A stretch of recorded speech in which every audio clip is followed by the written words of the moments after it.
Welcome everyone. Welcome everyone. Welcome everyone to another Ref Brandon and the Todd Family YouTube video. Wherever you are, whatever you may be doing, thank you so much for making Ref Brandon and the Todd Family a part of your day. We always greatly appreciate it. If you love college and or pro football, you're going to love today's video because that's what we're going to be talking about. We're going to be all over college football and all over the NFL. NFL week number 2 starts off tonight with the Washington football team going up against the New York Giants. Both teams are 0-1 on the season. Of course, the Washington football team lost their starting quarterback, Ryan Fitzpatrick, this past Sunday. They do not know as of yet how long he is going to be out. They're hoping it's just a couple of weeks, but they're going to wait until the results come back to find out. So starting tonight for the Washington football team will be Taylor Heinicke. And of course, a lot of the Giants fans are wanting to give up on Joe Judge because the Giants just do not seem to be making any progress. I think their main problem is I think Daniel Jones is just flat out terrible. College football week 3 starts out tonight as well. One big game on the docket, and I don't mean big as in big. I mean it's an FBS game because there's a couple of lower tier games. But the FBS game on the docket tonight is Ohio and Louisiana. There's 3 or 4 games FBS-wise coming up on Friday night. We'll talk more about that in tomorrow's video. But if you have not watched my early season preview of the Atlanta Falcons, let me say, don't watch it because I'm going to be extremely wrong on that because I thought the Falcons were going to be decent, and I know it was just game 1, and everybody always overreacts when their team wins, and then we overreact when our team loses thinking we ain't going to win a game. But I can tell you that I'm going to be way wrong on the Falcons.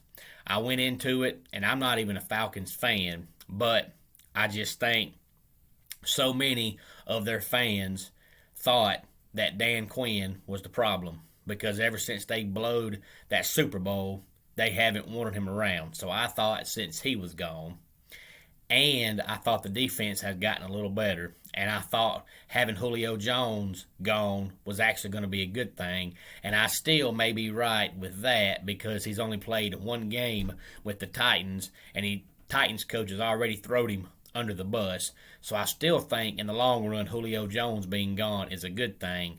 But I thought all those things factoring in, plus they signed Mike Davis, who's actually a decent running back. So I thought all those things factored in. They were going to be a lot better than they were last year. But the Eagles are just not any good. And they blew the Falcons out of the water. And the bad thing was, if you watched the game, the Falcons drove down the field on their first drive, and they pulled a Georgia Bulldogs and got down into the red zone, had to settle for a field goal, and then the Eagles scored, and then the Falcons drove down the field again and had to settle for a field goal, and in the first quarter it was 7-6 Eagles, and then after that the Falcons just looked awful. So as bad as they were last year, they may be just as bad this year.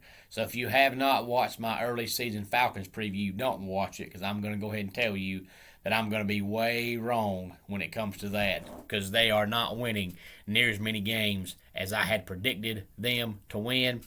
But I want to run over a few NFL scores from this past Sunday, and then I'm going to explain to you why I'm going over those scores.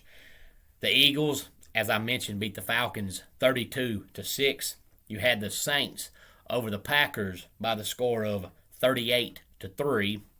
You had the Cardinals beating the aforementioned Titans 38-13.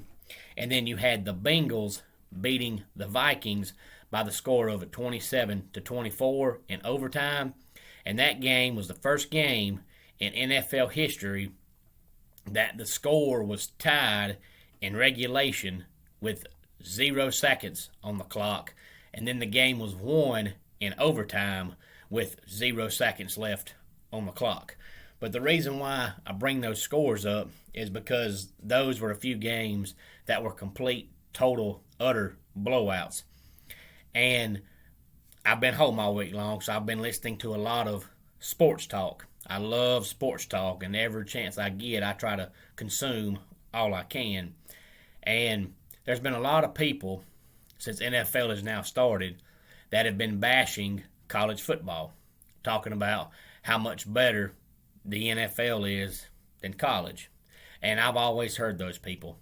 But I also know people that bash the NFL fans because they think college football is so much better. Now, I never have personally been to an NFL game, but I've been to a college game.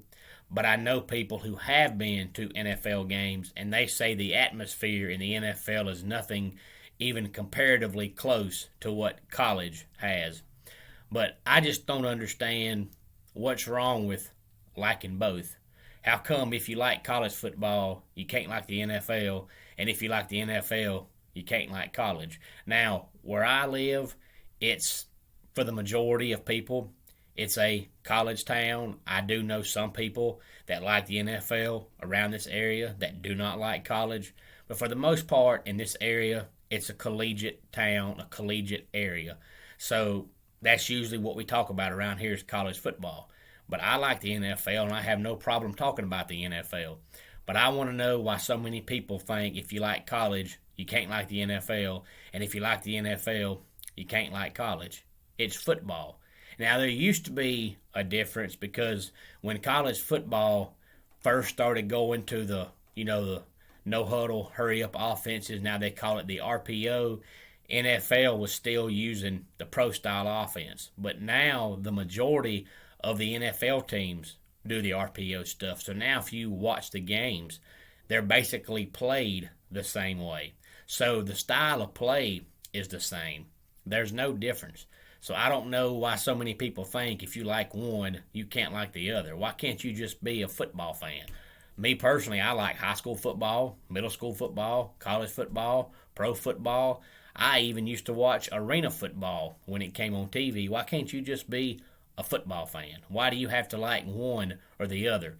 So if you watch this video and you like both, please let me know. And if you only like one, whichever one it is, please feel free to tell me why you like that one.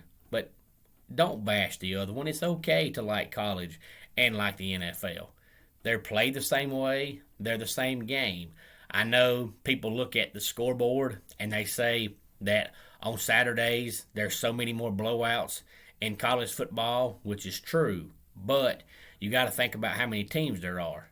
There's 80, 90, 100 games played every Saturday if you count, the FCS schools and the Division II schools and all that, whereas NFL, you've got 15 games. So just by doing quick math, obviously, you play more games, you're going to have more blowouts. And I also know that a lot of people don't like college football because for the most part, every year it's Alabama, Clemson, Ohio State, Oklahoma. I get that. I understand that. But it's not their job to get worse. It's everybody else's job to get better and catch up with them. But at the same time, in the NFL, people talk about, it's such an even playing field. Most of the time, the NFL playoffs, every year, they've expanded it over and over and over again, but it usually comes down to the same 5 or 6 teams in the NFL every single year.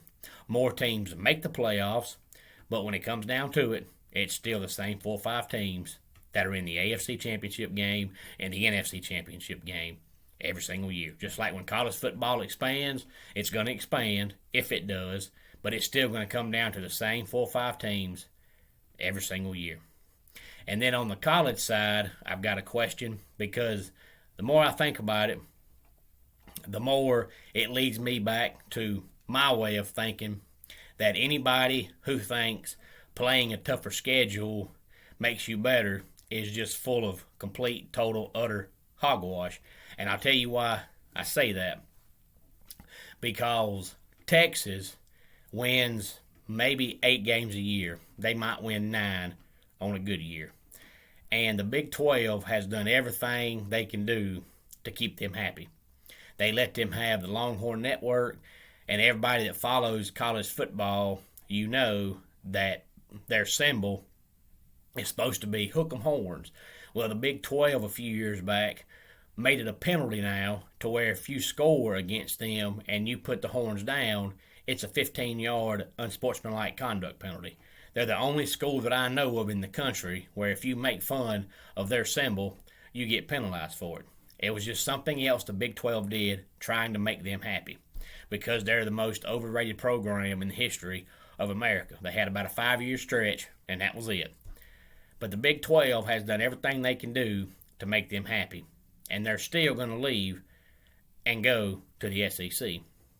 Now, if they win about 8 games a year in the Big 12, then everybody knows when they go to the SEC, they're going to play Alabama every year, and as long as Nick Saban's there, they're not beating Alabama.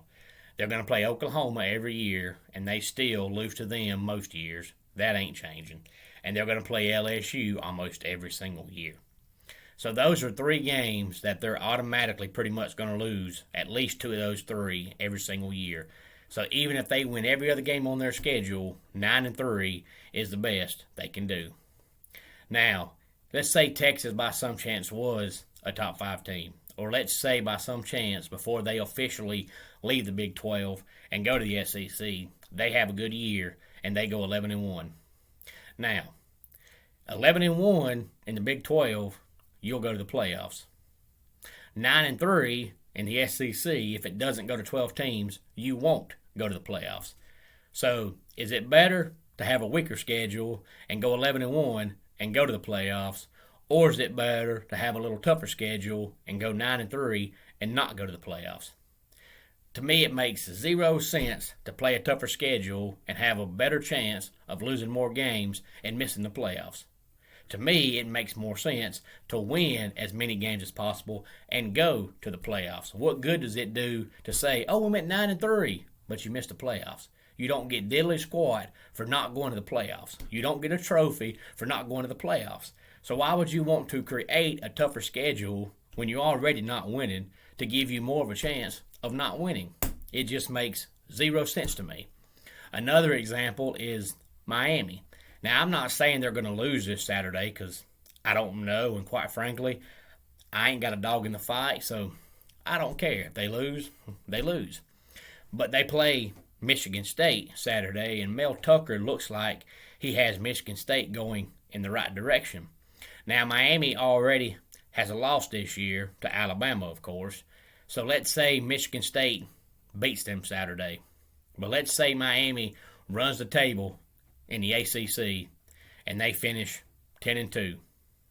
Not one person is going to say, well, since Miami ran the table in their conference, put them in the playoffs. Nope. They're going to look at it and say they've got 2 losses. And there's never, not yet, been a 2-loss team go to the playoffs. So until the playoff expands, if it expands, I don't believe a 2-loss team will go to the playoffs unless it's Alabama because they're Alabama. So I give props to Miami for scheduling Alabama and for scheduling Michigan State when they could have easily scheduled Vanderbilt and Purdue. But they scheduled a good team from the SEC and they scheduled a good team from the Big Ten. That's good. But if you lose the game and you miss the playoffs because you lost those games, what good did it do you to schedule those games when you could have scheduled Vanderbilt and Purdue and ran the table and went 12-0? And even if you lost to Clemson in the conference championship game, you'd still go to the playoffs. So I just don't understand why people think having a tougher schedule makes you a playoff team. If you can lose these games and still go to the playoffs because you had a tougher schedule, then what is the point in playing the games?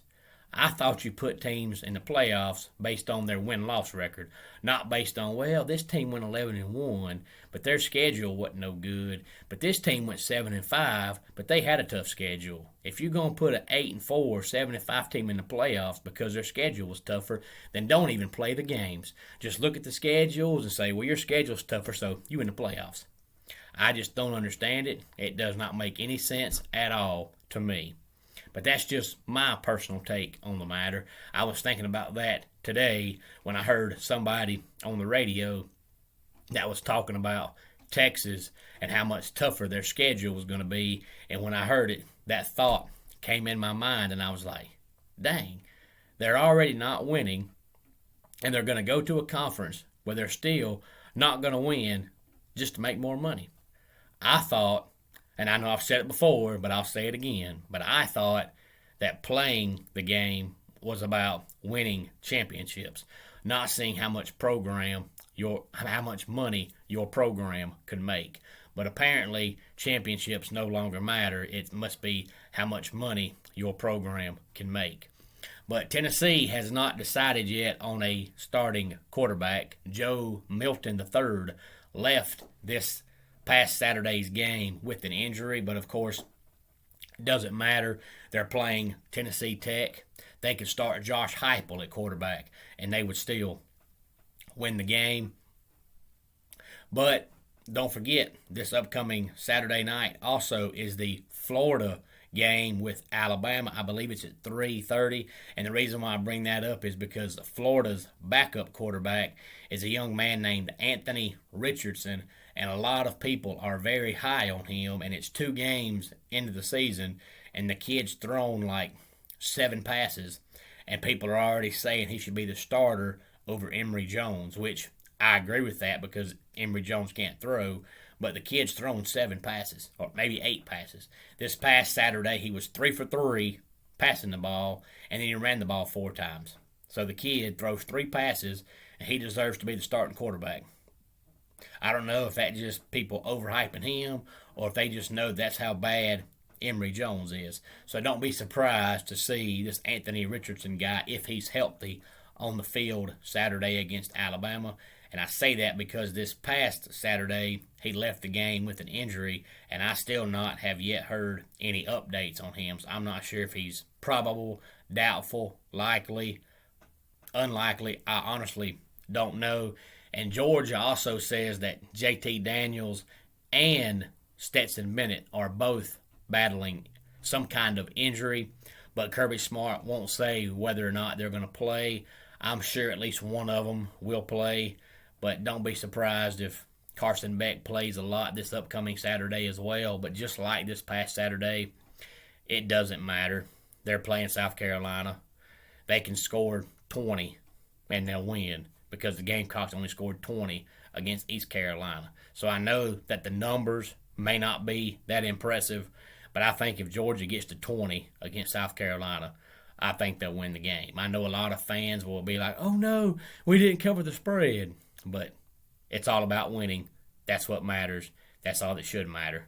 So whether Carson Beck plays and starts, whether Stetson Bennett plays and starts, you'll win the game. That's all that matters. But like I said, I'll tell you more about Friday night's games coming up in tomorrow's video. Let's go ahead and get our dad joke of the day in here. Did you know that farting in a packed elevator is wrong on so many levels? And that wraps it up for today's Ref Brandon and the Todd Family YouTube video. Until next time, it's Ref Brandon saying, just like in pro wrestling, life can be over by the count of 3.